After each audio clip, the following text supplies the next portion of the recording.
ನಮಸ್ಕಾರ. K2 ಕನ್ನಡ ನ್ಯೂಸ್ಗೆ ಸ್ವಾಗತ. ವೀಕ್ಷಿಸಿ ಈ ದಿನದ ಸುದ್ದಿಗಳ ರೌಂಡ್ ಅಪ್.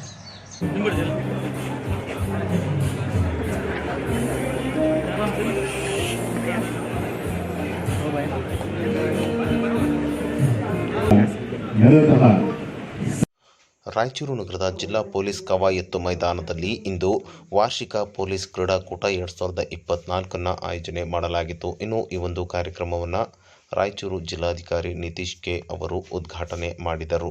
ಇಂದಿನಿಂದ 3 ದಿನಗಳ ಕಾಲ ನಡೆಯುವಂತಹ ಈ ಒಂದು ಕ್ರೀಡಾಕೂಟ ಎಲ್ಲ ಪೊಲೀಸ್ ಅಧಿಕಾರಿ ಸಿಬ್ಬಂದಿಗಳಿಗೆ ವಿವಿಧ ಕ್ರೀಡಾಕೂಟಗಳನ್ನು ಆಯೋಜನೆ ಮಾಡಲಾಗಿತ್ತು. ಇನ್ನು ಜಿಲ್ಲೆಯ ಎಲ್ಲ ಪೊಲೀಸ್ ಅಧಿಕಾರಿಗಳು ಸಿಬ್ಬಂದಿಗಳು ಈ ಒಂದು ಕ್ರೀಡಾಕೂಟದಲ್ಲಿ ಹೆಚ್ಚಿನ ಚಟುವಟಿಕೆಯಲ್ಲಿ ಭಾಗವಹಿಸುವ ಮುಖಾಂತರ ತಮ್ಮ ವರ್ಷಪೂರ್ತಿ ಮಾಡಿರುವ ಕೆಲಸದ ಜೊತೆಗೆ ಇಂತಹ ಒಂದು ಕಾರ್ಯಕ್ರಮ ಆಯೋಜನೆ ನಿಜಕ್ಕೂ ಉತ್ತಮ ಮತ್ತು ಇನ್ನಷ್ಟು ಕೆಲಸ ಮಾಡಲು ಸ್ಫೂರ್ತಿ ಸಿಗುತ್ತದೆ ಎಂದು ಜಿಲ್ಲಾಧಿಕಾರಿಗಳು ಹೇಳಿದರು. ಇಂತಹ ಒಂದು ಕ್ರೀಡಾ ಚಟುವಟಿಕೆ ಪೊಲೀಸ್ ಇಲಾಖೆಯಲ್ಲಿ ಅತ್ಯವಶ್ಯಕವಾಗಿದೆ ಎಂದು ಕೂಡ ಹೇಳಿದರು. ಹಾಗೂ ಎಲ್ಲ ಕ್ರೀಡಾಪಟುಗಳು ಕೂಡ ಇಲ್ಲಿ ಭಾಗವಹಿಸಬೇಕೇ ಹೊರತು ಗೆಲುವು ಸೋಲುಗಳು ಎಲ್ಲವೂ ಇದ್ದೇ ಇರುತ್ತದೆ ಎಂದು ಎಲ್ಲರಿಗೂ ಶುಭಾಶಯಗಳನ್ನು ತಿಳಿಸಿದರು. ಈ ವೇಳೆ ವಿವಿಧ ಪೊಲೀಸ್ ಸಿಬ್ಬಂದಿಗಳು ವಿವಿಧ ಬಣ್ಣದ ಉಡುಗೆಗಳನ್ನು ತೊಟ್ಟು ಗೌರವ ಸಮರ್ಪಿಸಿದರು.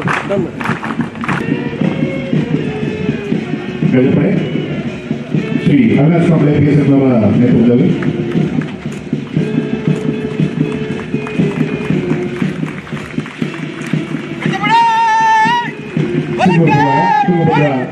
ಶ್ರೀ ಯಡಿಯೂರಪ್ಪ ಅವರ ನೇತೃತ್ವದಲ್ಲಿ ತಂಡಗಳು ಮುಖ್ಯಗಳಿಗೆ ವೈದ್ಯ ಗೌರವ ಸಲ್ಲಿಸಿ ತಮ್ಮ ಸೋಪಾನಕ್ಕೆ ತೆರಳಿದ್ದಾರೆ.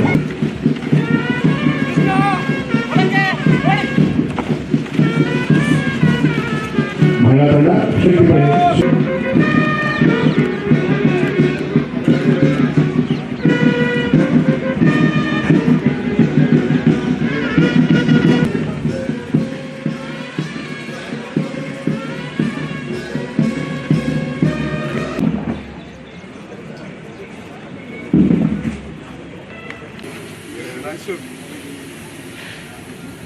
ಈಗ ಸಾರ್ವಜನಿಕರು ವಾಕ್ ಮಾಡೋದು ಹೋಗ್ತಾ ಇರ್ತಾರೆ.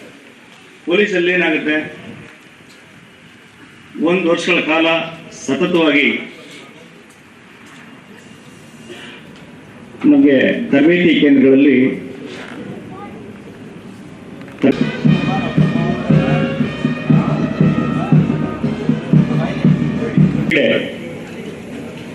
ಮತ್ತೆ ಶಾರೀರಿಕ ಸಮತೋಲನ.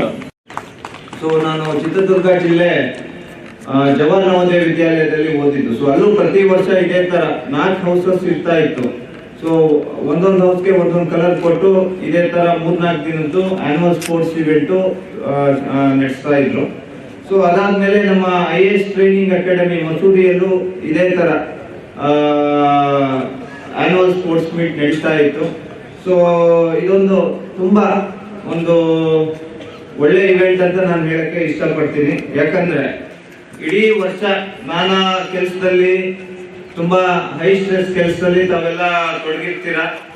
ವರ್ಷದಲ್ಲಿ ಒಂದು ಸಲ ಒಂದು ಟೈಮು 3 ದಿನ 4 ದಿನ ಕಂಟಿನ್ಯೂಸ್ ಆಗಿ ಎಲ್ಲ ವರ್ಕ್ ರಿಲೇಟೆಡ್ ಪ್ರೆಷರ್ನ ಮರೆತು ಎಲ್ಲ ಕೊಲೀಗ್ಸು ಸಹೋದ್ಯೋಗಿಗಳು ಒಟ್ಟಾಗಿ ಒಂದು ಕ್ರೀಡಾಕೂಟದಲ್ಲಿ ಭಾಗವಹಿಸೋದು ನಿಮಗೆ ಒಂಥರ ಎಲ್ಲರಿಗೂ ಒಂದು ತುಂಬಾ ಒಳ್ಳೆ ರೀತಿದು ಒಂದು ರಿಲ್ಯಾಕ್ಸೇಷನ್ ಆಗುತ್ತೆ. ಆಮೇಲೆ ನಿಮ್ಮಲ್ಲೇ ಸಹೋದ್ಯೋಗದಲ್ಲಿ ಬಾಂಡಿಂಗ್ ಇಂಪ್ರೂವ್ ಆಗೋದಕ್ಕೆ ಸಹಕಾರಿ ಆಗುತ್ತೆ. ಜೊತೆಗೆ ಇದೇನೋ ಇವತ್ತು ಮಾಡ್ತಾ ಬೇರೆ ಬೇರೆ ಇವೆಂಟು ಇಲ್ಲಿ ತಾವು ಹಮ್ಮಿಕೊಂಡಿದ್ದೀರಾ. 100 ಮೀಟರ್ ರೇಸ್ ಇರ್ಬೋದು, ಶಾರ್ಟ್ ಪುಟ್ ಆಗಿರ್ಬೋದು, ರಿಲೇ ಆಗಿರ್ಬೋದು, ಹೈ ಜಂಪ್, ಲಾಂಗ್ ಜಂಪ್ ಎಲ್ಲ. ಎಲ್ಲ ಕ್ರೀಡಾಪಟುಗಳು ಇದರಲ್ಲಿ ಚೆನ್ನಾಗಿ ಭಾಗವಹಿಸಿ ಆಮೇಲೆ ತುಂಬಾ ಕ್ರೀಡಾ ಸ್ಫೂರ್ತಿಯಿಂದ ತಾವೆಲ್ಲ ಇಲ್ಲಿ ಭಾಗವಹಿಸಿ ಆಮೇಲೆ ಮೇ ಬಿ ಮುಂದಿನ ದಿನದಲ್ಲಿ ಪೊಲೀಸ್ ಇಲಾಖೆ ಮತ್ತೆ ರೆವಿನ್ಯೂ ಇಲಾಖೆದು ನಾವು ಕ್ರೀಡಾಕೂಟ ಹಮ್ಮಿಕೊಳ್ಳಕ್ಕೆ ನಾನು ಮತ್ತೆ SP ಅವರು ಅದು ಡಿಸ್ಕಸ್ ಮಾಡಿ ಮುಂದಿನ ದಿನದಲ್ಲಿ ಪೊಲೀಸ್ ಮತ್ತೆ ರೆವಿನ್ಯೂ ಇಲಾಖೆದು ಒಂದು ಇದೇ ತರ ಒಂದು ಜಂಟಿ ಕ್ರೀಡಾಕೂಟನು ನಾವು ಹಮ್ಮಿಕೊಳ್ಳೋಣ. Sir ನಿಂತ್ಕೊಂಬಿಡಿ sir. ಪ್ರಜಾಸತ್ತಾತ್ಮಕ ಗಣರಾಜ್ಯವನ್ನಾಗಿ ಎಲ್ಲ ಪ್ರಜೆಗಳಿಗೆ ಸಾಮಾಜಿಕ ನ್ಯಾಯ ಮತ್ತು ರಾಜಕೀಯ ನ್ಯಾಯವನ್ನು ನಂಬಿಕೆ ಧರ್ಮ ಮತ್ತು ಉಪಾಸನೆಯ ಮತ್ತು ಅವಕಾಶಗಳ ಸಮಾನತೆಗಾಗಿ ಭ್ರಾತೃತ್ವದ ವ್ಯಕ್ತಿ ಗೌರವ ಎಲ್ಲರಲ್ಲಿ ಭ್ರಾತೃತ್ವ ಭಾವನೆಯನ್ನ ಮೂಡಿಸುವುದಕ್ಕಾಗಿ ರಚಿಸಿರುವಂತಹ ಈ ಗೌರವಿಸಿ ಸಂಕಲ್ಪ ಮಾಡಿ ನಮ್ಮ ದೃಢ ಹೆಜ್ಜೆಗಳನ್ನು ಇಡೋಣ. ಎಲ್ಲಾ ಪಕ್ಷದವರಿಗೂ ಕೂಡ ಆಹ್ವಾನವನ್ನ ಕೊಡಬೇಕು. ಮುಕ್ತವಾದಂತಹ ಸಿಟಿಸನ್ ಫಾರ್ ಸೋಷಿಯಲ್ ಜಸ್ಟಿಸ್ ವೇದಿಕೆ ಅಡಿಯಲ್ಲಿ ಸಂವಿಧಾನ ಸನ್ಮಾನ ಅನ್ನುವಂತಹ ಅಭಿಯಾನವನ್ನ ಹಮ್ಮಿಕೊಂಡಿದ್ದಾರೆ. ತಾವುಗಳು ಏನಾದರೂ ಗೊಂದಲ ಅಥವಾ ಪ್ರಶ್ನೆ ಏನಾದರೂ ಕೇಳಬೇಕು ಅನಿಸಿದ್ರೆ ನಂತರದಲ್ಲಿ ಕೇಳಬಹುದು ಕೂಡ. ಒಂದು 10 ನಿಮಿಷ ಚರ್ಚೆಗೆ ಕೂಡ ಅವಕಾಶ ಇದೆ. ನವೆಂಬರ್ 26 ಈ ಪ್ರಿಯಾಂಬಲ್ ಅನ್ನ ಹೇಳ್ಕೊಡುವಾಗ ಅವರು ಒಂದ್ ಸ್ವಲ್ಪ ಎಡಿಟ್ ಮಾಡಿ ಡಿಫರೆಂಟ್ ಆಗಿ ಮಾಡಿದ್ರು ಅಂತ ಹೇಳಿ ಆ ಪ್ರಿಯಾಂಬಲ್ ಅಲ್ಲಿ ಕೊನೆಗೆ ಆ ಲೈನ್ ಅನ್ನ ಬಿಟ್ಬಿಟ್ರು. 26th day of November 1949 we do hereby adopt, enact and give to ourselves this constitution ಅಂತ ಹೇಳಿ ಕೊನೆ ಆಗುತ್ತೆ ಪ್ರಿಯಾಂಬಲ್. ಅಂದ್ರೆ 1900 ಕನ್ನಡದಲ್ಲದು 1949ನೇ ಇಸ್ವಿ ನವೆಂಬರ್ 26ನೇ ತಾರೀಖಾದ ಈ ದಿನ ಈ ದೇಶದ ಪ್ರಜೆಗಳಾದ ನಾವು ಈ ಸಂವಿಧಾನವನ್ನು ನಮಗೆ ನಾವೇ ಸಮರ್ಪಿಸಿಕೊಂಡಿದ್ದೇವೆ ಅಂತ ಅದರ ಅರ್ಥ. ನಮಗೆ ನಾವೇ ಸಮರ್ಪಣೆ ಮಾಡಿಕೊಂಡಿದ್ದೇವೆ. ಈ ದಿನಕ್ಕಾಗಿ ಎಷ್ಟು ದೊಡ್ಡ ಹೋರಾಟ ನಡೆದಿತ್ತು ನಮ್ಮ ದೇಶದಲ್ಲಿ. ಇದೇ ದಿನಕ್ಕಾಗಿ ನಮಗೆ ನಾವೇ ಸಮರ್ಪಣೆ ಮಾಡ್ಕೊಂಡ್ವಿ ಅಂದ್ರೆ ಅಧಿಕೃತವಾಗಿ ನಾವು ಗಣತಂತ್ರವನ್ನ ಹೊಂದಿದ್ವಿ. ಭಾರತವನ್ನ ಸಾರ್ವಭೌಮ ರಾಷ್ಟ್ರ. ಸಾರ್ವಭೌಮ ಅಂದ್ರೆ ಏನು? ಸಾವರಿನ್ ಸ್ಟೇಟ್ ಅಂದ್ರೆ ಏನು?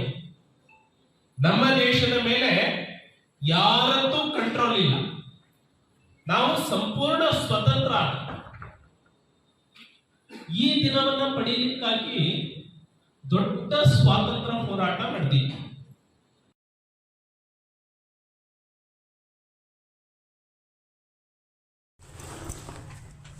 ಒಳ ಮೀಸಲಾತಿ ಜಾರಿಯಾಗುವವರೆಗೂ ಸರ್ಕಾರಿ ಮತ್ತು ಅನುದಾನಿತ ಖಾಸಗಿ ಸಂಸ್ಥೆಗಳಲ್ಲಿ ಹುದ್ದೆ ನೇಮಕಾತಿ ಅಧಿಸೂಚನೆ ಮತ್ತು ಮರು ಅಧಿಸೂಚನೆ ರದ್ದುಪಡಿಸುವಂತೆ ಆಗ್ರಹಿಸಿ ಸಾಮಾಜಿಕ ನ್ಯಾಯಕ್ಕಾಗಿ ಪರಿಶಿಷ್ಟ ಜಾತಿಗಳ ಒಳ ಮೀಸಲಾತಿ ಜಾರಿ ಹೋರಾಟ ಸಮಿತಿಯು ಪ್ರತಿಭಟನೆ ನಡೆಸಿತು.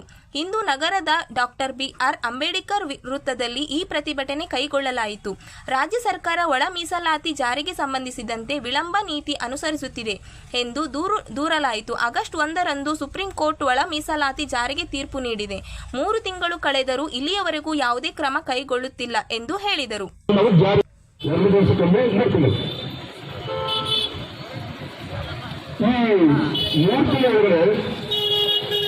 ಪಂಜಾಬ್ನವರು ನಿಶ್ಶಬ್ದವಾಗಿ ಯಾವುದೇ ಆಯೋಗಗಳಾದರೆ ಅವರಿಂದ ಜಾರಿ ಮಾಡಿದ್ರು.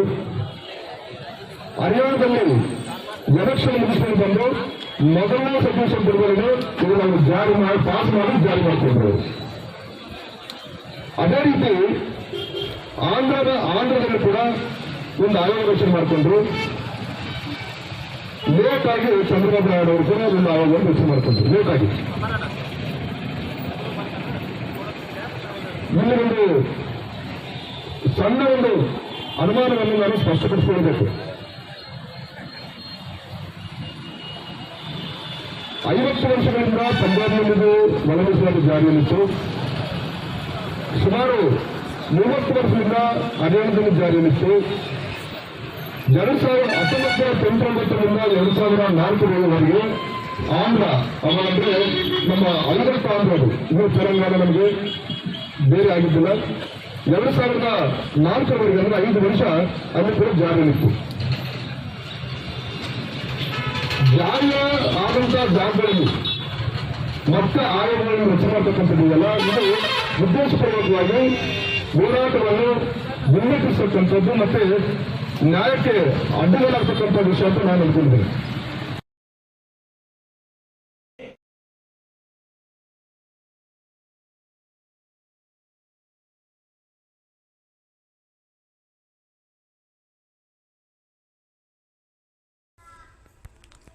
ನಗರದ ಗಂಜಿ ರಸ್ತೆಯ ಮುನ್ನೂರುವಾಡೆ ಶಾಲೆ ಭಾಗದಲ್ಲಿರುವ ಸರ್ವೆ ನಂಬರ್ 240/1 ವಿಸ್ತರಣಾ 1 ಎಕರೆ 30 ಗುಂಟೆ ಮತ್ತು 246ರಲ್ಲಿಯ 2 ಎಕರೆ 27 ಗುಂಟೆ ಜಮೀನು ಕಬಳಿಸುವ ಕುತಂತ್ರ ನಡೆದಿದ್ದು, ತಕ್ಷಣವೇ ಎಪಿಎಂಸಿ ಮತ್ತು ಜಿಲ್ಲಾಡಳಿತ ಈ ಸ್ಥಳವನ್ನು ತನ್ನ ಸ್ವಾಧೀನತೆ ಪಡೆಯಬೇಕು ಎಂದು ಆಂಜನೇಯ ವಕೀಲರು ಒತ್ತಾಯಿಸಿದರು.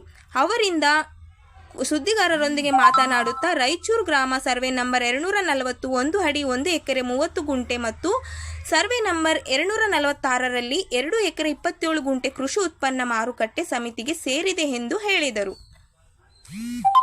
ಮುನ್ಸಿಪಲ್ ಕಮಿಷನರ್ಗೂ ತಿಳಿಸಿದ್ದಾರೆ, ತಹಸೀಲ್ದಾರ್ಗೂ ತಿಳಿಸಿದ್ದಾರೆ, ಎಸಿ ಅವರಿಗೂ ತಿಳಿಸಿದ್ದಾರೆ ಈ ತರ ಎನ್ಕ್ರೋಚ್ ಆಗ್ತಿದೆ ಅಂತ.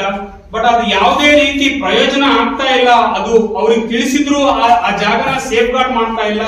ಸೇಫ್ ಗಾರ್ಡ್ ಮಾಡಿ ಅದೇ ಒಂದು ಜಾಗದಲ್ಲಿ ಏನಾದ್ರೂ ಉತ್ತಮವಾದ ಸರ್ಕಾರಿ ವ್ಯವಸ್ಥೆಗಳನ್ನು ಮಾಡಬಹುದು ಅಂತ ನಮ್ಮ ಉದ್ದೇಶ.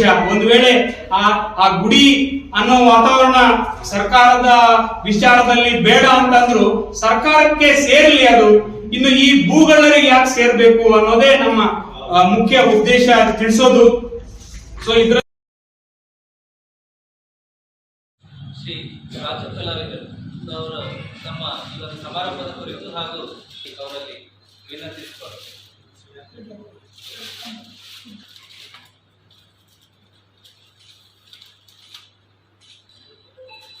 ಓಂ ಅಖಂಡ ಮಂಡಲಾಕಾರಂ ವ್ಯಾಪ್ತನ್ಮೇನ ಚರಾಚರಂ ತತ್ವದಂ ಸದ್ಗುರುಗಳನ್ನ ಸ್ವದೇಶದಲ್ಲಿ ಸ್ಮರಿಸಿ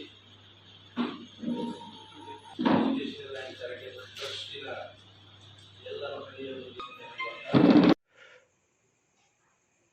ಕಲಾ ತಪಸ್ವಿ ಆ್ಯಂಡ್ ಚಾರಿಟೇಬಲ್ ಟ್ರಸ್ಟ್ ವತಿಯಿಂದ ಜಹೀರಾಬಾದ್ನಲ್ಲಿ ಏರ್ಪಡಿಸಿದ್ದ ಸಾಧಕರಿಗೆ ಸನ್ಮಾನ ಕಾರ್ಯಕ್ರಮದಲ್ಲಿ ಭಾಗವಹಿಸಿ ಮಾತನಾಡಿದ ಅವರು, ಕಲಾ ತಪಸ್ವಿ ರಾಯಚೂರಿನ ಸಂಸ್ಥೆಯು ಹಿರಿಯ ಪ್ರತಿಭಾವಂತರನ್ನು, ಯೋಧರನ್ನು ಸನ್ಮಾನಿಸುತ್ತಿರುವುದು ಮಾದರಿ ಕಾರ್ಯವಾಗಿದೆ. ವಿವಿಧ ಕ್ಷೇತ್ರದ ಸಾಧಕರು ರಾಯಚೂರಿನ ಕೀರ್ತಿ ಮತ್ತು ಸಾಕಷ್ಟು ಹೆಸರನ್ನು ಬೆಳೆಸಿದ್ದಾರೆ. ಇದಕ್ಕಾಗಿ ಬೆಳೆಯುವ ಸಾಧಕರಿಗೆ ಮತ್ತು ಹಿರಿಯ ಸಾಧಕರಿಗೆ ನನ್ನ ಸಹಕಾರ ಎಂದಿಗೂ ಇರುತ್ತದೆ ಎಂದು ಹೇಳಿದರು. ಇಷ್ಟು ಸನ್ಮಾನಿಸಿದ ನಾವೇನು ಅಂಥ ದೊಡ್ಡ ಸೇವೆ ಮಾಡಿಲ್ಲ ಆದರೂ ಸಹ ಈ ಮನುಷ್ಯ ಜನ್ಮ ಇರೋದೇ ಸೇವೆಗಾಗಿ. ಪರಮಾತ್ಮನ ಈ ಭವ್ಯವಾದಂಥ ರಾಜ್ಯದಲ್ಲಿ ಈ ಭೂಮಿ ಎನ್ನುವಂಥ ಈ ಭೂದೋಟದಲ್ಲಿ ನಾವೆಲ್ಲರೂ ಒಂದೊಂದು ಹೂಗಳಾಗಿ ಅರಳಿ ಬಂದಿದ್ದೀವಿ.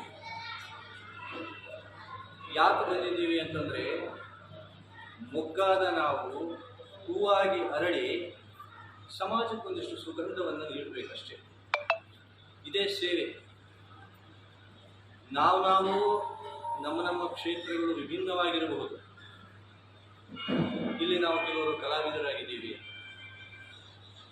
ಕೆಲವರು ಉದ್ಯಮಿಗಳಾಗಿದ್ದಾರೆ, ಕೆಲವರು ರಾಜಕೀಯ ವ್ಯಕ್ತಿಗಳಾಗಿದ್ದಾರೆ, ಕೆಲವರು ಶಿಕ್ಷಕರಾಗಿದ್ದಾರೆ, ಕೆಲವರು ವ್ಯಾಪಾರಿಗಳಾಗಿದ್ದಾರೆ, ಕೆಲವರು ಶ್ರೀಮಂತರಾಗಿದ್ದಾರೆ, ಕೆಲವರು ಬಡವರಾಗಿದ್ದಾರೆ, ಕೆಲವರು ಸಣ್ಣ ಸಣ್ಣ ಕಾರ್ಯಗಳನ್ನು ಮಾಡ್ತಾ ಇದ್ದಾರೆ, ಕೆಲವರು ಬಹಳ ದೊಡ್ಡ ದೊಡ್ಡ ಕೆಲಸಗಳನ್ನು ಮಾಡ್ತಾ ಇದ್ದಾರೆ. ಯಾರು ಏನೇ ಮಾಡಿದರೂ ಸಹ ಮನುಷ್ಯರಾಗಿ ನಾವು ಬಂದಿದ್ದು ಯಾಕೆ ಅಂತಂತಂದರೆ, ನಮ್ಮ ಜೀವನ ನಿರ್ವಹಣೆಗಾಗಿ ನಾವು ಏನೇ ಒಂದಿಷ್ಟು ಮಾಡಿಕೊಂಡರು. ಈಗ ಕೂಡ ಮಕಾನಿಗಾಗಿ ನಾವು ಒಂದಿಷ್ಟು ಕೆಲಸ ಕಾರ್ಯಗಳನ್ನು ಮಾಡಿಕೊಂಡು ಬರೇ ಬದುಕಿ ಹೋಗಿಬಿಟ್ರೆ ಮನುಷ್ಯ ಜನ್ಮದ ಸಾರ್ಥಕತೆ ಆಗೋದಿಲ್ಲ. ನಮ್ಮ ಧರ್ಮಶಾಸ್ತ್ರ ಏನು ಹೇಳ್ತದೆ ಅಂತಂದರೆ, ಆಹಾರ ನಿದ್ರಾ ಭಯಮೈತು ನಂಚ ಸಮಾನ ವೇತತ್ ಪಶುಭಿರ್ನರಾಣ ಧರ್ಮೋ ಹಿತೇಶ ಮದಿಗೂ ವಿಶೇಷ ಧರ್ಮೇನ ಹೀನ ಪಶುಭಿರ್ ಸಮಾನ. ಏನು ಹಾಗಂದ್ರೆ, ಒಂದು 4 ಕೆಲಸಗಳು ಎಲ್ಲ ಜೀವರಾಶಿಗಳು ಮಾಡ್ತಾವೆ ಮನುಷ್ಯನನ್ನು ಇಟ್ಟುಕೊಂಡು. ಯಾವುವು? ಆಹಾರ, ನಿದ್ರಾ, ಭಯ, ಮೈಥುನ. ಹೊಟ್ಟೆಗಾಗಿ ಒಂದಿಷ್ಟು ಊಟ ಮಾಡೋದು, ಹಸಿವಿಗಾಗಿ ಆಹಾರ, ದಣಿವಾದಾಗ ಒಂದಿಷ್ಟು ಮಲಗಿಕೊಳ್ಳೋದು, ನಮ್ಮನ್ನು ನಾವು ರಕ್ಷಣೆ ಮಾಡಿಕೊಳ್ಳೋದಕ್ಕಾಗಿ ಒಂದಿಷ್ಟು ಭಯ ಕೊಡೋದು, ಒಂದಿಷ್ಟು ಸಂತಾನ ಉತ್ಪತ್ತಿಗಾಗಿ ಗಂಡು ಹೆಣ್ಣು ಒಂದಾಗೋದು. ಇವು 4 ಕೆಲಸಗಳು ಎಲ್ಲರೂ ಮಾಡ್ತಾ ಇದ್ದಾರೆ.